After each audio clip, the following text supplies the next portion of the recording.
Hey guys, welcome back. Patrick here. No, you did not misclick. It's not the same video that I made on Wednesday, even though they are a lot of the same companies. Usually I don't really like talking about the same companies in a very short period of time, but they are such game-changing news that I felt like I needed to give my take on it, see where the stock's going to go. So let's talk about that. We'll talk about Golden Nugget, Luminar, Desktop Metal, Canoe, and then Tattooed Chef, that short report. So let's get started right now, but please like and subscribe. It really helps out.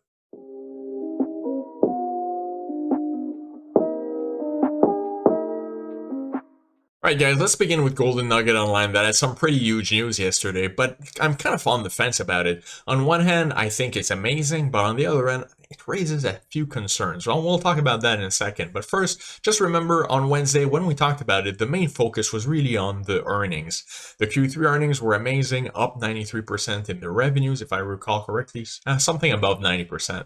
And because of that, it's really hard to ask for more.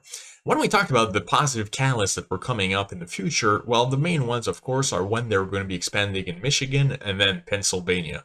So yesterday's news, to me, at least, I mean, I don't know if you guys kind of expected this, but came out of nowhere, is they will have access to the Illinois sportsbook market.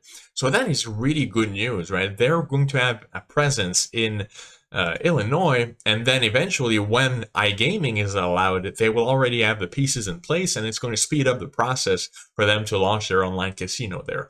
Maybe they can convert some of their sportsbook customers into iGaming customers. We'll have to see. But either way, that is positive. But what concerns me a little bit, you guys know that we talked about the debt issue and Tillman Fertitta many times before, and you guys know that I kind of give them a pass about it. My goal is, we cherry picked his best asset. Now we're going to have Thomas Winter, the president, kind of in charge of the daily operations and getting the casino running and expanding in various states. So I kind of gave them a pass on the debt issue. And, Tillman Fertitta's kind of shady side of the business.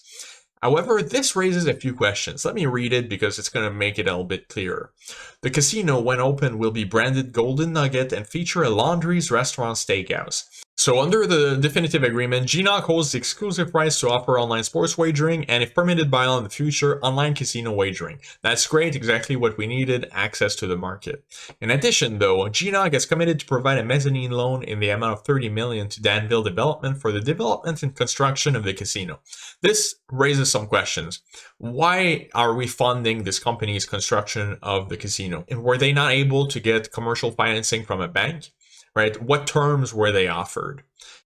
But it doesn't stop there. GMHI's market access agreement is for a term of 20 years and requires GMHI to pay Danville Development a percentage of its online net gaming revenue, subject to minimum royalty payments. All right, so that is perfectly normal. Most states require that online casinos are linked to a physical casino, right? So this is normal. However, the problem here that I have with it, what raises some red flags for me, is that the understanding for us as shareholders, at least for myself, was that after the merger, there were going to be two separate companies, mostly. You would have Tillman Fertitta's empire on one hand, and then you would have GMHI mostly operated on its own individually, with the day-to-day operations from Thomas Winter. And at a distance, Tillman Fertitta could guide the company, right? It is still one of the big investors, but as chairman of the board, but not really run the day-to-day, and most certainly not do self-dealing like this. Because if you guys look at it, this will be a branded Golden Nugget casino, and it's going to feature a Laundry's Restaurant Steakhouse in it. So did we get the best terms possible? Did we shop these opportunities around? Or did Tillman Fertitta say, hey, we're going to be putting a Laundry's Restaurant Steakhouse in here? Would other companies have paid more to be in the casino? Right? Do you guys understand this? Like, would they have been able to get better terms from other companies? And this is where, I'm going to be drawing the red line. If after the merger, both companies are not being operated mostly independently, we know that GMHI requires some of the help from Golden Nugget, like if they do live dealer and stuff like that. But in general, they should be mostly run separately and independently. So if they are not, and he uses GMHI as his piggy bank after the merger, that's where I'm going to be really drawing the red line. So it is very hard looking at the chart to know if this bad news, right, is reflected in it, or it's just a natural course of action, right? As the stock went up, it got close to the resistance and then fell back. Is that what happens here? It's hard to tell. My guess is that we'll see the stock pull back a little bit more. But with all that said, how am I going to be playing LCNG now? Well, for now, I will keep my shares, but I'm keeping a very close eye on the company. I have zero interest in its self-dealing post-merger. Before the merger, you can kind of understand it. There is organization, so of course he's going to be taking advantage of it. But after the merger, right, they're supposed to be independent companies. It is a publicly traded company with independent shareholders like me and you. So the goal here is to bring shareholder value to us, not line his personal pocket or bail out laundry restaurants. So because of that, you guys know I'm not married to any stock. If they cross a red line, I'm going to be out of it and I'm going to move on. Hopefully it recovers this share price, right? We had a nice momentum coming into the merger. So hopefully this doesn't derail it too much. But let's move on to the next stock. All right, next up, we've got GMHI Luminar, and this is purely positive, no negative commentary here. So for those of you that want to be in a good mood, this is the play.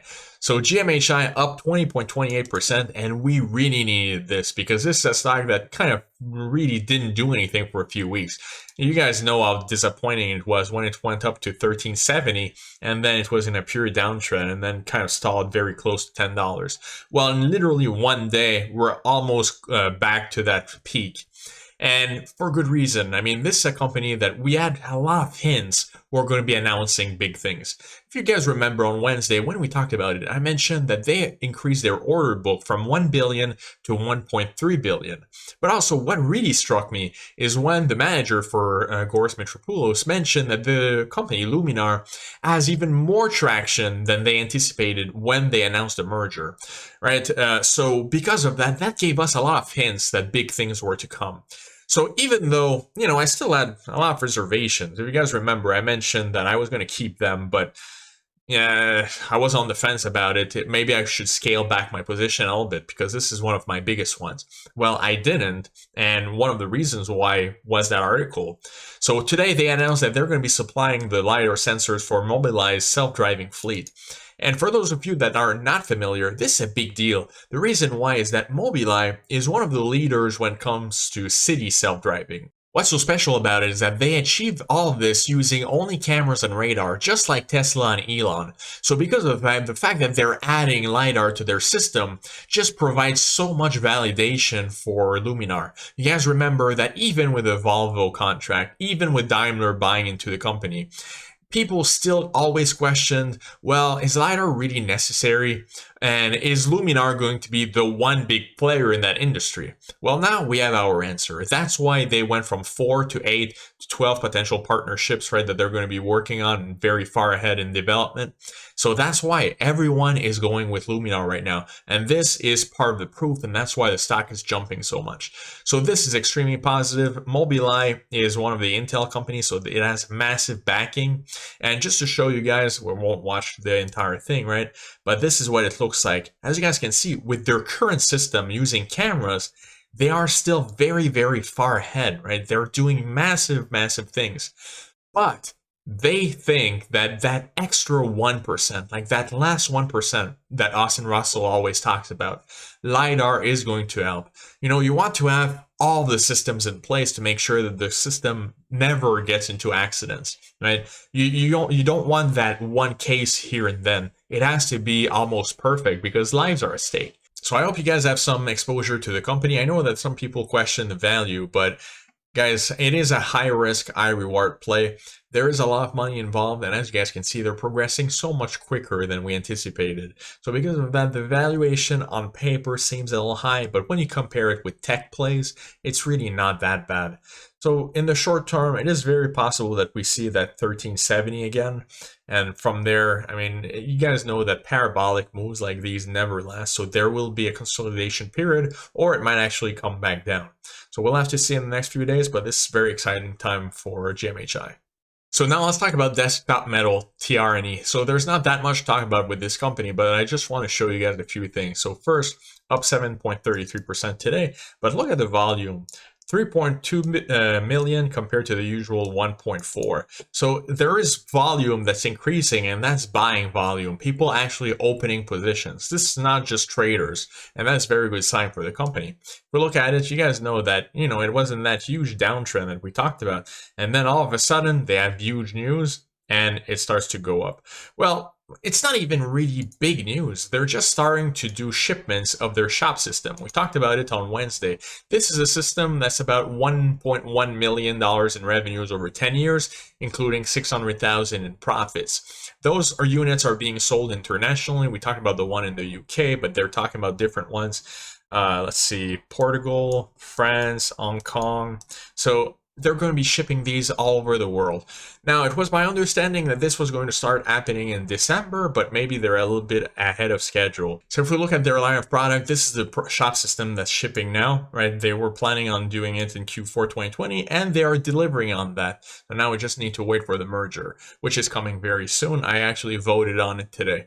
So production system is going to be the big milestone. That's their big daddy product, the flagship, and that is supposed to be in 2021. So by then, if everything goes according to plan, they will start to ramp up production and be selling at scale now, and that's when we'll start to see those revenues go up. Hopefully they can exceed their revenues. I think it's very possible, but because a big part of their revenue is going to be that recurring, right, and that's where a lot of the profits are going to come from, do expect that it's going to be a slow and steady build, but you guys can see there's just a lot of big investors that are behind this company, and it's going to do great long term. And the only thing is that it's not sexy, so because of that, it's more like quote unquote sophisticated investors. People that are just after hype won't be going after this stock, but for us that are long-term buy and hold, there's absolutely nothing wrong with that. This company is going to do amazing. Next up, fourth, we've got Canoe. Let me catch you guys up to speed real quick. So yesterday they were at Barclays Automotive Conference, and we learned a lot. So nothing earth-shattering that would make me fall in love with the company again.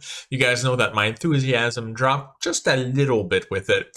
But they are doing an amazing job at communicating the milestones that are coming with this company. So we learned that in December, what we have to look forward to is that they will do the big reveal on the delivery van, the prototype. And that's a big deal, of course, because that to me is better than the bus itself. The subscription model, you guys know that I've always had some skepticism about it because of the huge upfront cost for the company, right? They will be losing money in the first year with the subscription model, but with all of these vans that they're going to be selling, that's all going to be upfront revenues and profits for the company. So they did talk about the merger, and they mentioned that we are on track to close by the end of the year. That is positive, of course, but much more importantly, in January, they should be talking about the B2B contracts that they have. So that, of course, is going to be a massive milestone for us. And really, like, as a shareholder, it would maybe have been a little bit better for us if they announced that before the merger, right, to really help sustain that little momentum that we had here.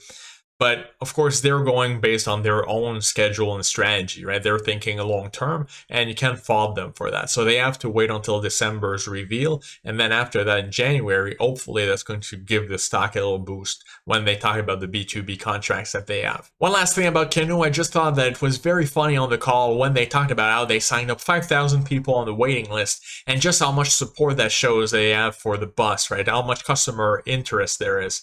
Well, I mean, you guys know I'm an affiliate for Canoe, right? I'm position 85 on the list, so pretty high up there. And as an affiliate, I signed up 27 people. So thanks to you guys that signed up. I really appreciate it. But let's be totally realistic, right? I'm personally not going to be leasing the bus. I might buy it if it was available, but there's no buying option. So, and out of the 27 of you, let me know in the comments, but how many of you are really interested in leasing it? I'd love to know. But my guess is that out of 27, maybe one or two, maybe, right? So I hope that they're not using that metric to gauge customer interest, because I think that they would be sorely mistaken. I think that the main customers for this are going to be Uber and Lyft drivers, personally. So last thing, if we look at the chart, right now it's stabilized at 1070. Hopefully we can keep that trend. I wouldn't be upset at all if it stayed sideways for a few days, up to a few weeks until that mid December, and then that next big milestone is going to be that reveal for the delivery vehicle. I'm very excited about that one. According to them, it's going to be the only Class 1 delivery van on the market, so that's very promising. All right, guys, in the close, let's talk about the Tattooed Chef, the cauliflower, and that short report that was published a few days ago. So a lot of you have been asking me questions. Patrick, should I be selling? But just as many people have been asking me, Patrick, should I be buying? So you have two ends of the spectrum here, and there's no right or wrong answer. I can't tell you. You guys know this. I can't tell you whether to buy or sell. But if we look at the report that they published, right, there's three main components that they're touched on. The first one is they're too concentrated in Sam's Club. That is kind of true. I mean, a lot of their business comes from Sam's Club, and I showed you guys that they used to have 3 products in mind, right, branded products, and now they're up to 6. So they're doubling down on Sam's Club at the moment. Now, the second point that they bring up is that the sales are declining in this past quarter. And this might be true, but we talked about this before. This is a very seasonal business, and even if you compare them with other frozen food companies, you just can't base the entire company on one quarter. They are in the middle of merging right now. They have a lot going on. So if this trend goes on for 2 or 3 quarters, then absolutely 100%, let's crush Tattooed Chef.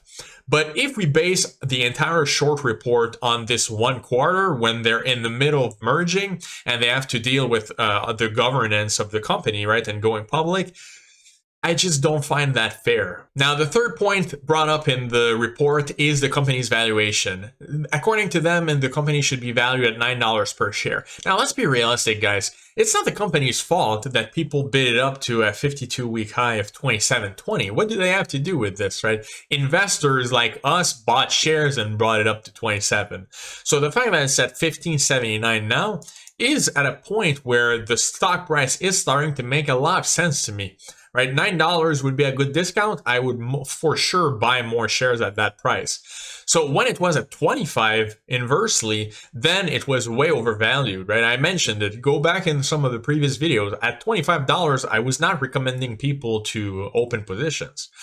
So with all that said, is a company overvalued? Well, it depends if you believe, like me, that the company will meet its revenues next year, or if you think that they're really kind of not necessarily lying about it, but in the report, they're talking about brute forcing it, meaning that the company is going to do everything in its power to achieve the number, even if they kind of cut corners for it. So to do that, they could just incentivize grocery stores and big box stores to sell their products, even if they're losing money, just to make sure that they hit enough sales. I hope you guys understand this point, like brute forcing it. So basically, they can make it so they increase their sales artificially just to hit the number, even if their margin is extremely low, or even if they lose money in that process. So that is what the short report is insinuating is going to happen next year. That's the issue with short reports, is that this is something that you can't prove or disprove, you know? Like, unless you're Sam Galletti, you can't prove that. So it is meant to scare off retail investors and make the share price go down. I hope you guys see this too, right? If you go with literally any company, I can pick it and I can slant it one way or another. I can make it look like it's the best company ever, or I can make it look like it's extremely dangerous. In fact, with all the filings, if you go and read it, you'll see 25 to 30 pages of risks involved. Like, they will list just about every single risk imaginable to cover their behind. So that's what the short reports are exploiting. These guys already have a position, a short position, and they want the share price to go down to cover at a profit. So in the end, you have to ask yourself 3 quick questions, and that's going to tell you whether you should be buying or selling. The first one is going to be, what is your bullish thesis for this company? I've told you guys my bullish thesis and why I think it's going to be successful, partly because they're adding a lot more products in Sam's Club right now. They're doubling down. Their products literally double from one quarter to the next. Now, are they buying shelf space? Is it going to be successful? Is it going to be a complete failure? I don't know. We don't know yet. It's going to be a process, right? We'll know these answers next quarter, the quarter after that. So the fact that they base the entire short report on one quarter, it can be very misleading, right? It really plays on people's fears. And that's why you can really slant it one way or another. Second question is, what is the downside left on this stock?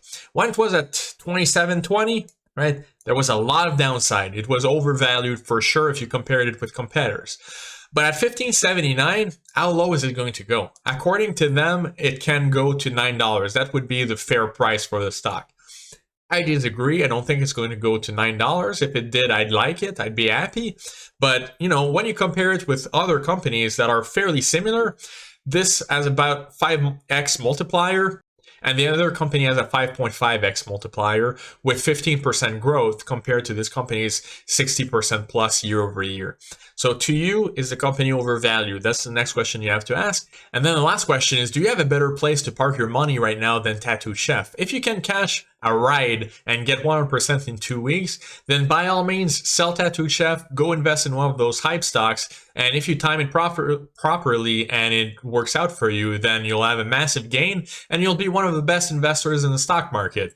But realistically, most people that chase after hype stocks end up losing money because they buy high and sell low. So it's not going to be the case with Tattooed Chef. This is more of a long-term buy and hold, right? It's not going to jump up 25% over the next couple of days and then go down 40% and have that huge roller coaster. Once it stabilizes, which I do recommend waiting until it bottoms out, right? I always do. Well, when it stabilizes, you can expect that nice long-term steady growth, not that huge roller coaster. So ask yourself, do you have a better place to invest your money? If yes, then go ahead and sell. If you're fine with that long-term buy and hold model, then just stay in Tattooed Chef, wait it out, wait until at least until we get the next quarter's results to see if these initiatives that they have right now are successful or not. So guys, I hope you enjoyed the video. Let me know in the comments what you thought about the short report and what do you think of my answer to it. And we'll see you guys in the next video. Thank you so much for watching.